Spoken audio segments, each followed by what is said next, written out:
You're listening to 90 Day Soulmate with the relationship engineers, Jim Golnick and Lisett Guevara, only on LA Talk Radio.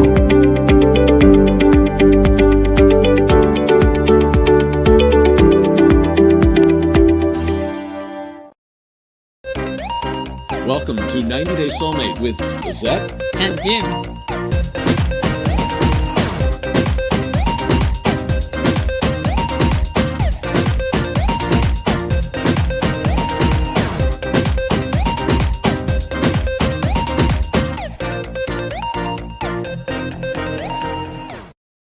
90 Day Soulmate is brought to you by 90 Day Solutions, where you can get your step-by-step, easy-to-follow, simple plug-and-play plan to take you from where you are to where you want to be in 90 days. Welcome to 90 Day Soulmate with Lisett and Jim. Tonight we're talking about, we talk about all sorts of things, but tonight we're going to talk specifically about love. We asked a number of people, how do you know you're in love? How do you know what love is? Somebody tell us what love is. The question that was asked was, how do you feel? What do you believe? How do you think? What makes you go, I know I'm in love? That is a big question. So what you and I talked about this earlier today, or I guess it was last night. What makes you feel like you're in love? Is it you can't stand being away from the person? I guess the one of the thinking in myself is when you are in love, in your mind, you're thinking always with this person, and everything that you see something, you figure out, I want to do this with him. I want to do this with the person that you are in love. And when you are separate, you're missing the person. Yes. Okay. And then when you talk to do some project, you try to say, maybe he is with me in this project because now I'm thinking for both versus myself. Okay. So I'm going to go into some of the strange theory that I was saying earlier, which is if you and your partner find a piece of land and you say, I want to build a house, and you decide, well, what do we want the house to look like? You say, I want it made of stone, I want to make it of wood, and then you kind of agree to what needs to be done, and then together you start building that house. You dig into the soil, you dig, and you make a big hole where you're going to put the basement, and you pour the cement, and you go through all the stages of building that house. Together, that house is equally a part of each of you, you and your partner.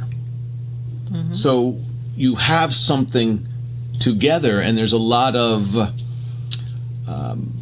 responsibility for that house. There's a lot of commitment to in order to get it completed. A pride, maybe, that you're happy that you did that.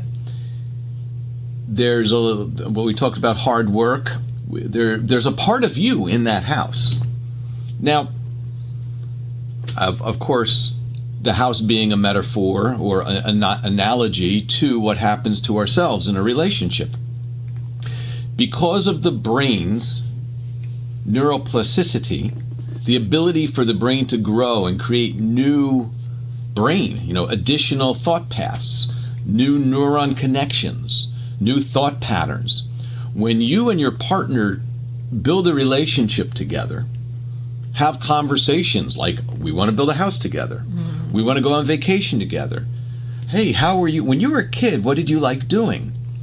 The more connections you build in the new connections in your brain that incorporate your partner, you end up having part of you is actually them.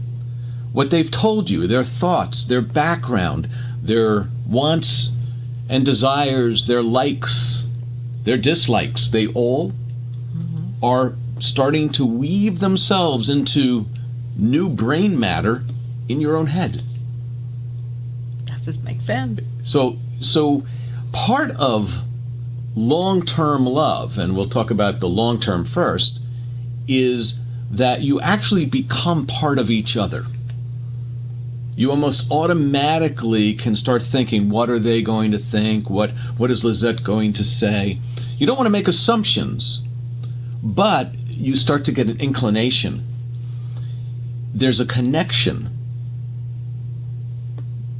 There's a connection because of those similarities that you're building, that commonality. Because if you're each building new thoughts together, those new thoughts reside in each of your brains simultaneously. They build on top of who you were, and now what you are becoming together with your partner is something much bigger than either of you were alone. So how do you know you're in love?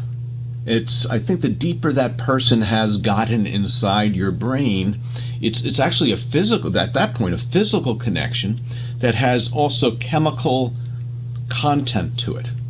And also I believe it's different for everybody. So some people have different chemical symptoms about love. It depends on the person. And studies have shown that what you think is love in one relationship can be a whole set of different criteria for a different relationship. One may be, my heart was always fluttering and I couldn't wait to be with them. My palms would sweat. I would just be anxious. I would be anxious. I couldn't sleep. I couldn't wait to see them. And that in that relationship was love. In another relationship, it could miss some of those chemical responses that made you uncontrolled, and you may say, you know what? I just want to be with them. I want to protect them. That it's a feeling of commitment. Mm-hmm. So one of the things we want to do tonight is go through the different chemical stages of typical love as researched by research scientists and psychologists to come up with maybe some new theories, maybe discuss some old theories, and then continuously roll out new ideas that might be helpful to us, to you, to the world, and beyond. You ready? Yeah, I'm ready. So let's go with, first of all, the show is titled Love. How do you know? How do you know? And we're going to talk about how we might know. But let's talk about how we get into a relationship at first. So many people agree, and when we talk about psychology, there's people always break things down into one thing, two things, three things, five things, and you can research on Google and Wikipedia and different. You ask anybody, you go, how many stages are there of love? And someone will say there's 3, no there's 4, no there's 7, no there's 8.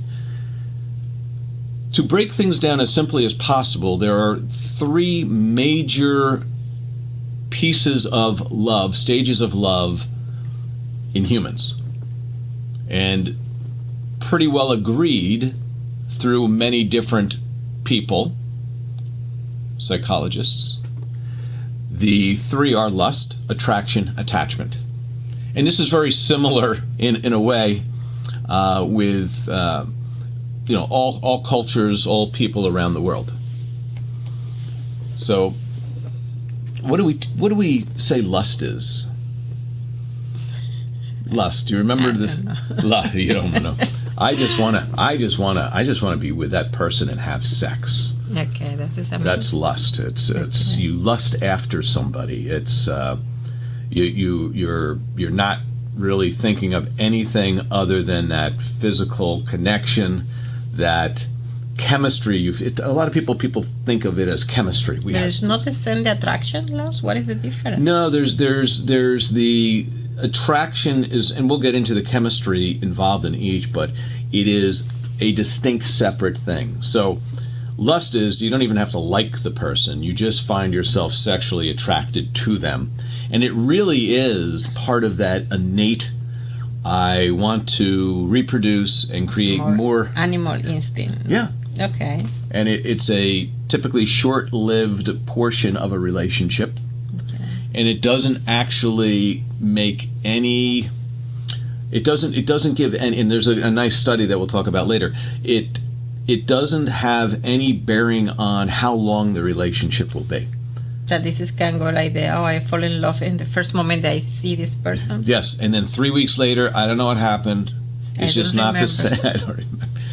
Well, and we talked about that before. We'll talk about it again tonight. Yeah, it can I don't be remember. that like the first. I read some article talk about how strong the theory when the people say, "See this person the first time I fall in love." Right. So this is maybe the same. Well, and let's say there could be some nuances there. There is that you meet somebody for the first time and you just hit it off immediately, but it's really a physical attraction, a chemical attraction, and that's the lust piece. Now, you could also meet somebody and you go, "Wow, they're so smart. They're so intelligent. They're doing the things I'd like to do, or I do, and I'd like to do those things with them." And you could have, like, at the beginning, I was like, they're an awesome person. Much different than thinking to yourself, I meet somebody, I want to have sex with them. Okay. So, and we'll talk about the different chemistries. And in fact, let's go into the first one, which is that let's think about lust, attraction, and attachment as being universal drives of the human species. Drives like hunger. Okay. Want to share that? Sure, we can share that. So this is actually a question. This was a question put forward in a paper that was discussing Helena. Is it Helena or Helen? Helen Fisher. Helen Fisher's work on love.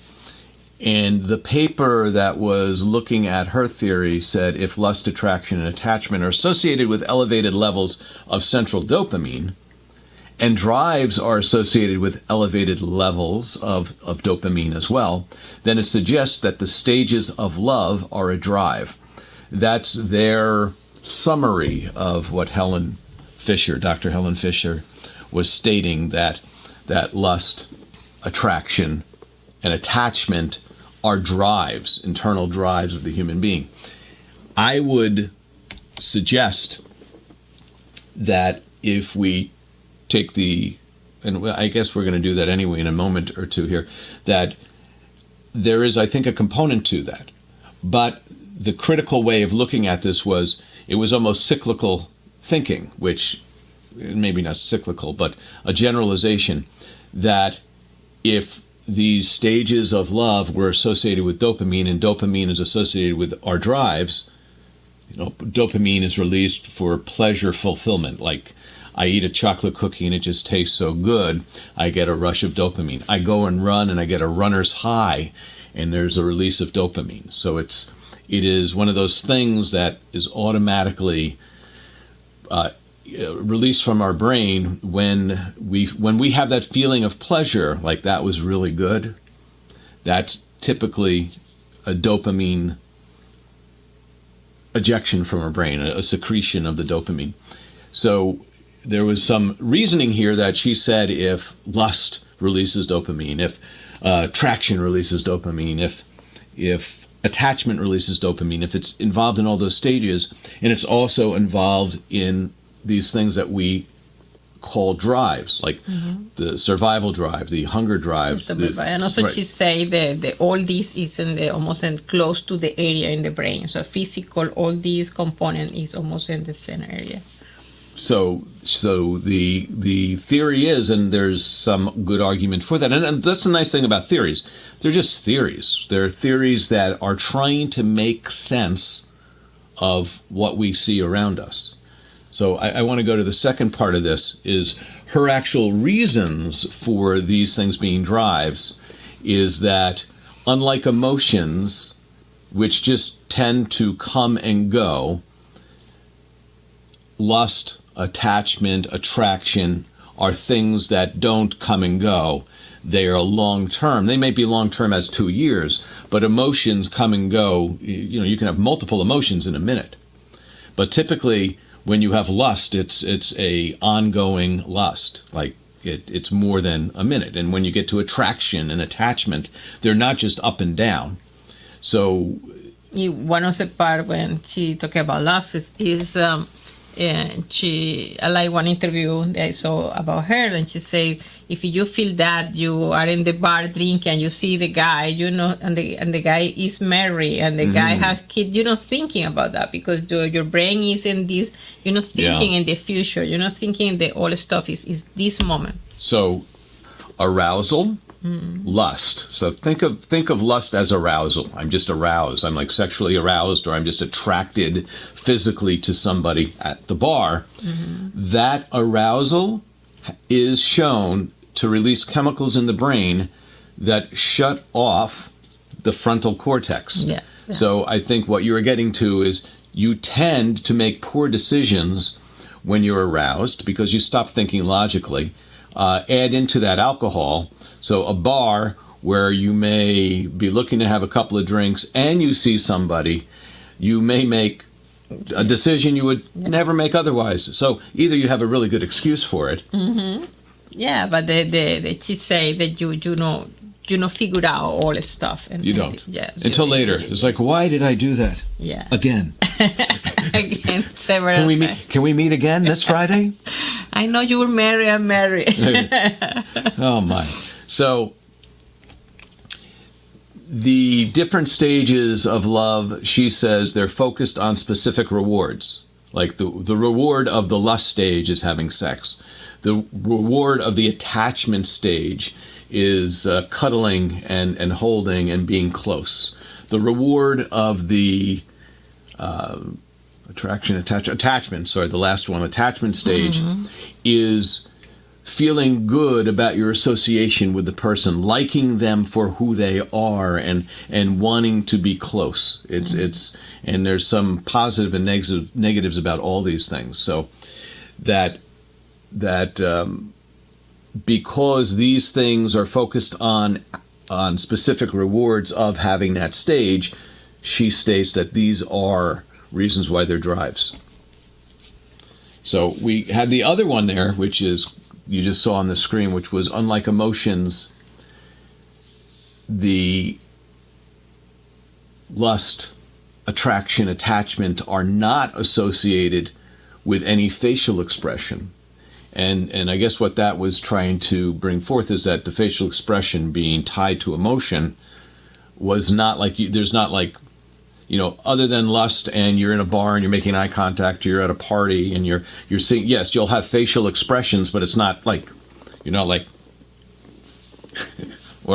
like if you had like one of those facial expressions, you'd probably be like, this person's, I don't want to be, are you okay? So, and then finally, and I think this is very important, that these stages of love, these three stages, why this could be considered a drive, or these could be drives, is that more so than emotions, they're difficult to control. If you've ever been through that lust stage and attraction stage, and you're now in a relationship and you're just so attracted to the person, you may be able, like if you were happy or angry, you may be able to say, okay, I got to stop being happy or angry, and I'm going to just do something else, and I'm going to change my emotion. And you can do that quickly. But if you've been attracted to somebody, if you built into that stage, and then suddenly they break up with you, it's devastating. I've never been devastated. Like, I've watched a TV show and it's funny and I laugh. And then I burn my finger on the stove and I go, ow, and I'm not like devastated that I'm no longer laughing. But if a relationship breaks, we're devastated. Could be. We can't control our emotions so much. You've heard people like they can get depressed, they can be upset, they can be angry, but when they're angry, it's a long-term thing. It's not a short-term thing. I can't help myself. Yeah. So we started the show, and actually, let's take a quick break, and when we come back, we're going to talk about the start of the show for a moment here. We'll be back in a moment on 90 Day Soulmate with Lisett and Jim. 90 Day Soulmate is brought to you by 90 Day Solutions. Welcome back to 90 Day Soulmate with Lisett and Jim. And periodically we have these brain, what are they called? Little blankouts, because we sometimes, or at least at one point in our life, we did a show called Love Works, which you may have heard about. And we sometimes say, welcome back to Love Works with Lisett and Jim, and I'm going, whoa, what did I just say? Oh, maybe different wife. Oh, it could have different been. husbands. It could have been. Maybe it was the fourth stage of of love. Just before break, we were talking about how these stages of love, how we feel during these stages of love, are difficult to control. And I said we'll go back to the beginning of the show. At the beginning of the show, we spoke about when two people build a house together, or, quote, build their relationship together, and they're building their mind, and they're both creating new thoughts, they're creating dreams, they're creating realities together, and their minds are growing with the thoughts of each other of what they're doing today, and the thoughts of what might happen in the future. And that brain has grown. My proposal is that when a relationship breaks, that new structure that's tied to the rest of your brain basically is just ripped apart, because all those connections that you had with your partner are no longer true. What you believed that was going to happen in the future, what you thought, all that stuff is destroyed, and it's tied to the rest of your brain. Mm-hmm. And that's like, it's just imagine if you took your computer and you had Excel on it, and you had Word, and you had all these different software packages that they all work together as part of the Microsoft package. They were based upon a common set of themes or beliefs or icons or graphics. And now suddenly you said, oh, this one thing is no longer true. And all the software that had to relate together doesn't know how, and it can cause a spiral of sometimes despair, unhappiness. There are things that it is difficult to deal with when people break up, and suddenly those things that we thought were concrete have turned to sand, to dust. So I want to go back there. Okay, let's go to that next slide. I'll do it here. Mm-hmm. Here we go. All right. Now, this is something Lisett and I had been speaking about last night. Do you remember this? Yeah. So you can let's look at evolutionary thoughts on love. We're talking about lust. Why would lust have been developed? Because it's the way that you break the ice to connect with somebody. I want to. It forces you over that edge of saying, I want to have connection. I want to just focus on survival of the feel-good. Darwin talks about in his evolutionary theory, or theory of evolution, on how the things that were fittest to survive survived. So in a dry environment where seeds got really hard, a bird with a really sharp beak, if that's what happened, if the seeds were really hard, the ones with the sharp beak could break into the seed and eat, where the ones with the softer beaks couldn't. And so depending on weather, depending on environment, depending on what was needed for survival, the things that were fittest to survive survived. So in evolution, creatures that wanted to have sex survived. And those that were like, nah, I'll just go over here in this cave and I'll study paintings. I happy be alone. I happy be alone. That those types of people tended not to pass their genes on. And I say types of people, types of apes, types of unicorns. And unicorns like being by themselves. Maybe this is the reason there are no more unicorns and dinosaurs. Yeah, there's like dinosaurs have a short dinosaurs. They have short arms. They can't hug each other. Oh, it's so bad.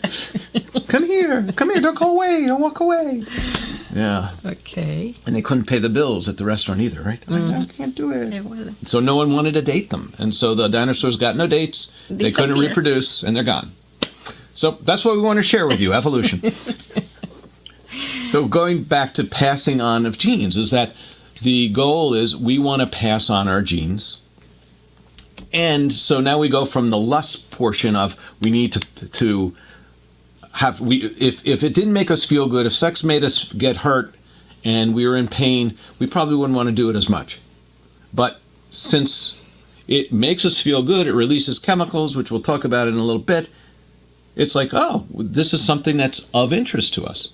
It's of interest. It helps us pass on our genes. Okay, now we've passed on our genes. We want to protect our genes. What does that mean?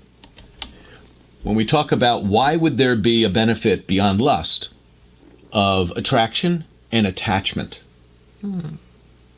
that you get together, like say I get together with a woman in the jungle somewhere, and it's very dangerous. Well, I'm with the woman, she becomes pregnant, it's my child, and I want the child to survive. I'm going to look after my family. I'm going to perhaps go hunt and fend for food, but I want to keep other people away from my wife. I'm sorry, my mate. Child. Yes, okay. Oh, your child. And my child, because now, the child's very vulnerable. You need to raise the child. There needs to be protection of the child. So the people who tended, because human children need so long of a time before they can be on their own. Yes. What is it, like 1 year? No. 35, something. 35, 36 years old? In some cases. That you need to be able to protect that child. Mm-hmm. The ones who protected their child, the children survived, and they were able to have children. The ones who said, I had that lust, but I don't have that attraction, and I don't have that attachment, they didn't protect their children. Long story short is their genes probably stopped pretty quickly. Anyway, we'll have more people in the planet. Won't have more people. So the ones who would not protect go away, which would be true with all animals everywhere, right? So if there were animals that protect their children or their litter or whatever you want to call it, their babies, that those babies survive, so they got to figure out smart ways of doing it. The other thing is that many species, the offspring of the species can survive much quicker, much sooner than humans. So under a year, and that animal's off on its own, and they can handle it. Yeah, all species, the human is more fragile. We're so fragile. So it's actually surprising that we still exist, isn't it? Yeah. Yeah. After COVID, so. So the idea of ensuring survival is that all these things, if you look at lust, attraction, and attachment, and you looked at them as the stages that go through the life stages of a child, that lust, there's then the procreation, and there's potentially a baby about to be born. Then there's attraction, where you see the caring and the nurturing that each give each other, and there's some attraction there. And then the attachment is you feel a commitment, and attachment is that commitment, is that now you're committing. You may not have the lust anymore, you may not have the same attraction you had before, but now you have a commitment, and that's the attachment stage. But that falls kind of in line with... And also for a woman, I think definitely I feel for myself that we have some kind of the feeling when you feel protection. So for me, is attractive, feel protect, and not necessarily is control. It's just feel protection. So is that a social construct, or is that because of evolution? Both. So it's reinforced socially. Yeah. So and this is something that it might be a difficult subject, but we talk about social norms and that's what society puts on people, and therefore we can't have definitions of certain things and how people are. A lot of societal definitions are reflections of evolution. They may be, if evolution wasn't the way it was, the societal norms might be different as well.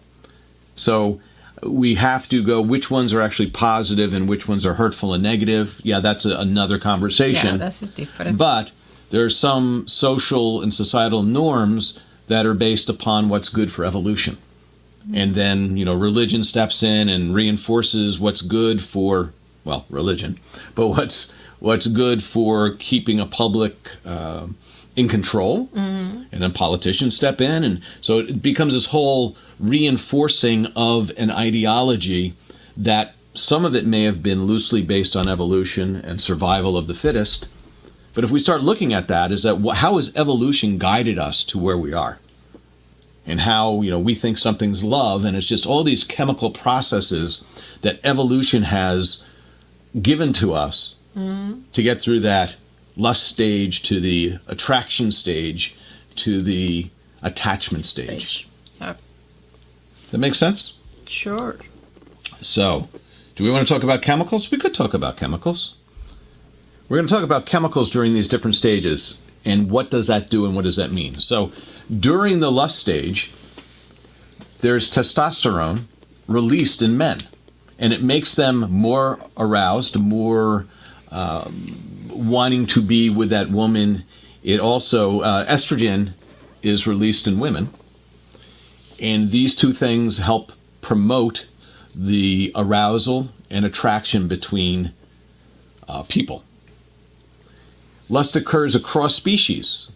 That different species have, not that goes from one species to another species, but each species has this arousal portion. And sometimes it's time of the year, it's, the deer are in rut, it's time for them to mate, that there's different things that create the lust in the species. It can be, as we said, time of year, it can be time of month, it can be where the cycle of the universe is, many different things.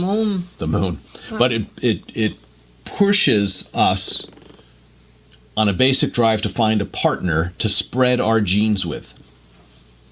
Again, evolution. Lust is different than love. And I thought this was very, very interesting, and I'll pop off the screen for a minute. But they did a study where they injected men with testosterone, and it made them desire a potential lover more. I want to be with a woman, I want to be with somebody more. But it was pushing the men. They were testing what happens if I put more testosterone in, and it pushed them to be with a potential partner, a lover. But it led to no long-term commitment, meaning it didn't lead to more long-term commitment. It was strictly for being with somebody in an arousal, lustful state. So we spoke about before that lust itself, or arousal, and this was another one that came, this was actually at a Harvard paper, that lust or arousal turns off regions in the brain, and we've talked about this as well, that regulate critical thinking, self-awareness, and rational behavior, including never take a decision when you are lost. When you're chemically in love, and there are other things that happen too, which will be very interesting. That when you're in love, don't buy a car because you'll buy two. But that's shutting off the front of the prefrontal cortex. And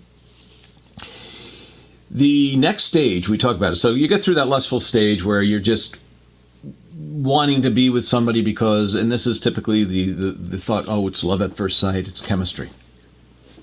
Mm-hmm. Chemistry, biology, it's evolution. So during the next, since you're dating for a little while, you can't get enough of each other, now you get into the attraction stage. The attraction stage is you start having an obsession about your lover and you crave being together. Your heart races and it can't stop beating. You don't want to eat. You just want to be with the person. You have extra energy and excitement just thinking. Did we say you can't sleep? Yes, we did. We said that. This is brought on by three chemicals, which is I always say this wrong, norepinephrine, dopamine, and serotonin. And each of those chemicals have different things that they do. That the dopamine, we talked about actually earlier, it's what's released when we, one is when we have sex, dopamine's released. It's when we feel pleasure of anything, the workout, going shopping, you smell cookies. How about my intellectual orgasm? That would be, you would have dopamine, sure. Oh. All these things. This is the level of dopamine. But all these things, athletics, sex, cookies, having a great conversation with somebody, that if you derive pleasure, you're getting a dopamine release. I think that's also the runner's high when you're running and you have a release where you're like, oh my gosh, it's you feel good, and when this stuff courses through our brain. Norepinephrine, it stimulates the production of adrenaline. Ooh, that's the thing. So your heart races and you can't sleep. Your palms may sweat. It can help increase joy and reduces appetite. And again, remember, these things are happening now in the attraction state. So you've gone through I want to be with somebody because I just want to replicate. I just want to reproduce. I'm just somehow just sexually, chemically, biologically attracted.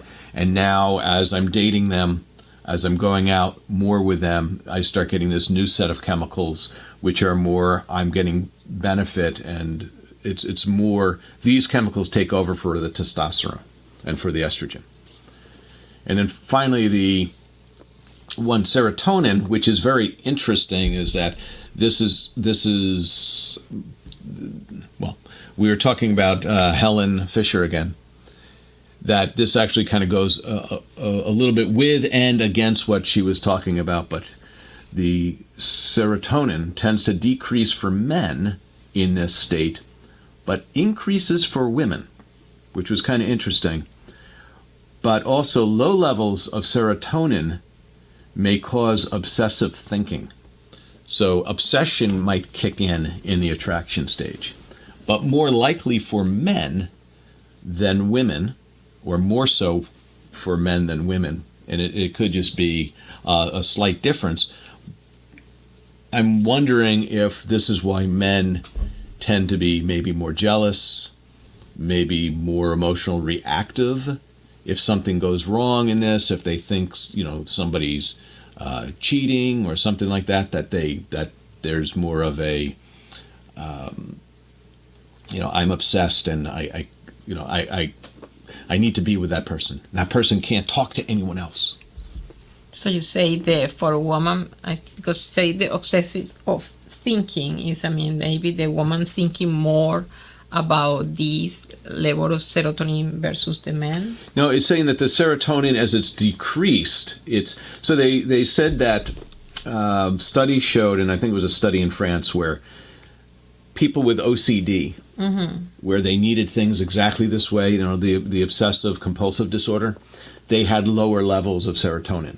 Okay. So there was an association of men in the attraction stage of a relationship suffer from have a likely lower level of serotonin, and people who are OCD, who are obsessive and compulsive in their thinking and what they need, have a lower level of serotonin. They thought that maybe there is some correlation there, where they said women's may go up a little bit. So, women are so stable. Or maybe we have more neurons. More neurons to work with? Yeah. Oh, okay, maybe. That could be true. We're going to talk a little bit more about chemicals, a little bit more about attachment, a little bit more about lust and love. Attachment and love when we come back on 90 Day Soulmate with Lisett and Jim. Be right back.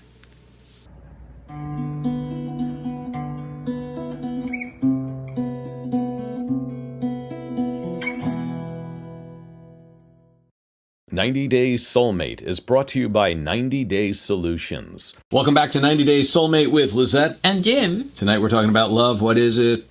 Is it a chemical? Is it real? Is it our minds? It's real. It's fantasy. Is it brainwashing? Yeah, it's a program from the aliens. When I met you and you had that watch going back and forth. What was that? What did you just put in my arm? 2 days later, you don't have the code? My liver's gone. Yeah. So, for good money. Yeah, Lisa gave us a down payment on a house, right? Yeah. Perfect.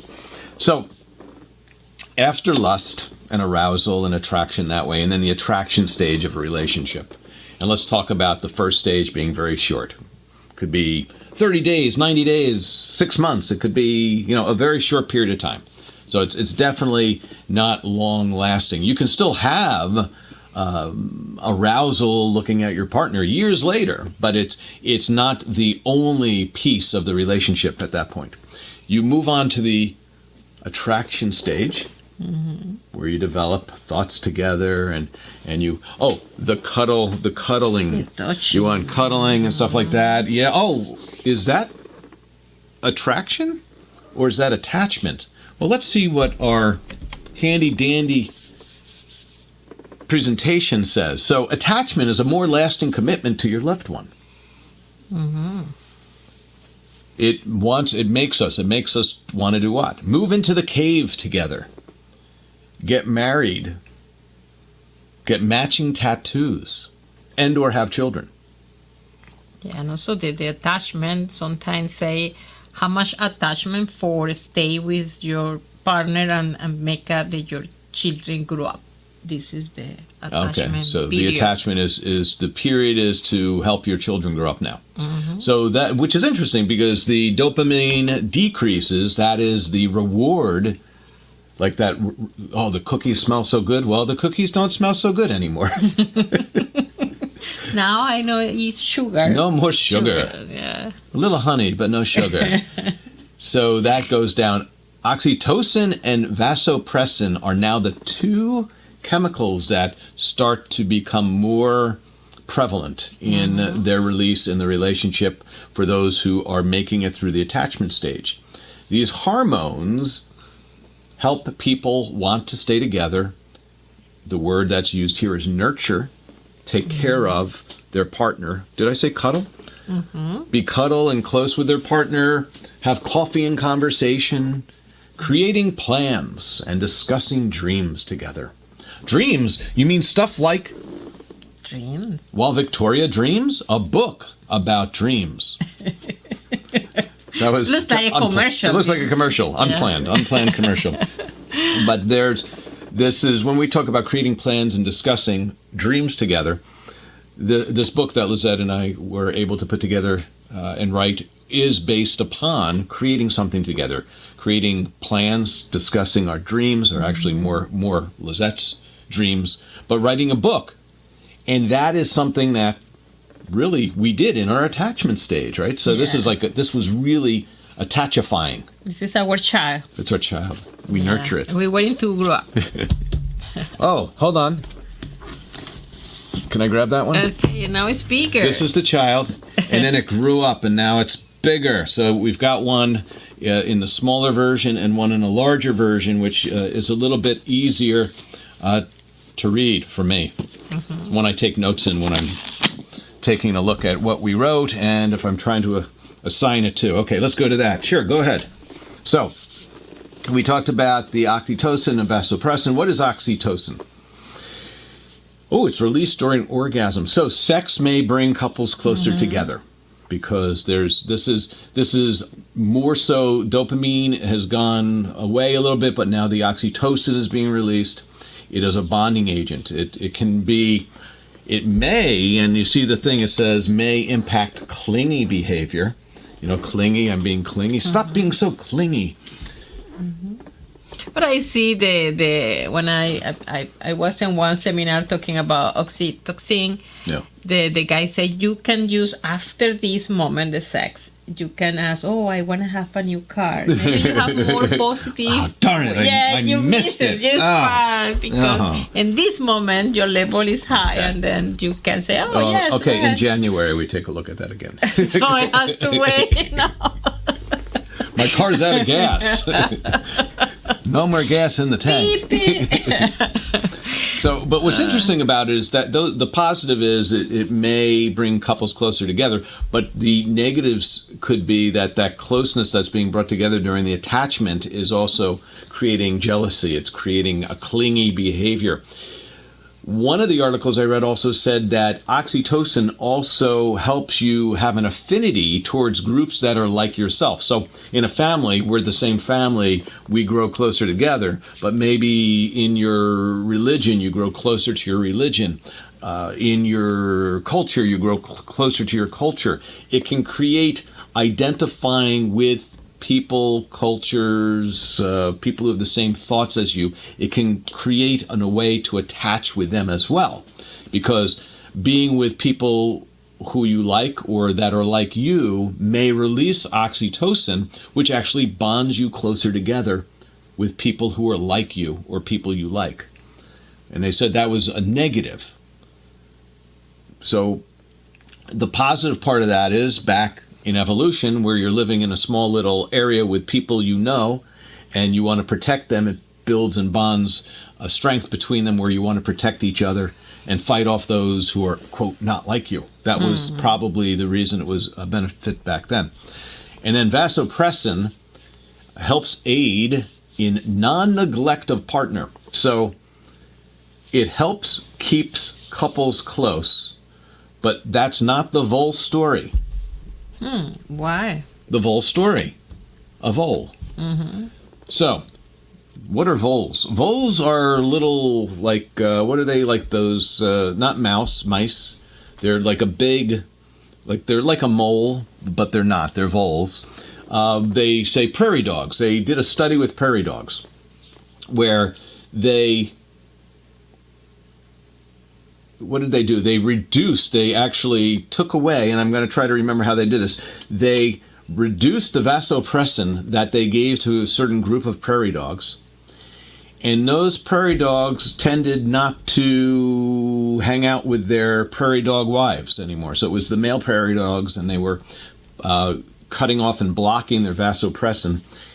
Those prairie dogs, those voles, would just leave their female companion alone, let other males go have it with her. They no longer had this attachment. It reduced their attachment to their mate. And I guess prairie dogs are a type of animal that does tend to stay together in little groups. Well, the males would just no longer care if Mrs. Vole would go hang out with Bobby Vole down the street. Yeah.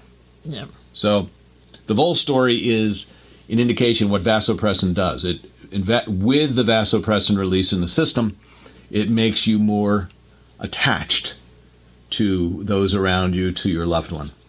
Yeah. So that was that. Finally, do you remember we asked our audience, what is love? What are 3 things you feel, believe, or need to have in order to know you are in love? So one of the answers we had gotten was, I can still feel my feet. And it's a little sarcasm there. It's like, you're floating. You're floating. When you feel in love, you're floating. You don't even feel like you're touching the ground. But maybe you can still feel your feet. I feel my feet, but I'm not touching the ground. I believe I'm still breathing. And all I need is for her to touch me. Let's go through each of those again. That love can inspire us to have these just amazing emotional feelings of pleasure, of happiness. And if, depending on the state, if it's the lust state, the attractive state, the attachment state, maybe we have other physical things like, we talked about not having to sleep. I don't want to sleep. I can't sleep. I'm all sweaty. I'm so energetic. Because you just kind of stop thinking about. And you stop thinking. And so logically, you're not thinking right. Like, I feel unbelievable. I don't even feel like my feet are on the ground. The one, I'm still breathing. Like, you have to check. Am I breathing? I'm with somebody and I'm talking to them and I got to go, I forgot to breathe. No, I remember when you play guitar, because we are in the movie, you play and send me in my phone. I'm missing this part. I send you again. Okay. All I need is for her to touch me. When you long after someone so much that you just want them to touch you, that's love.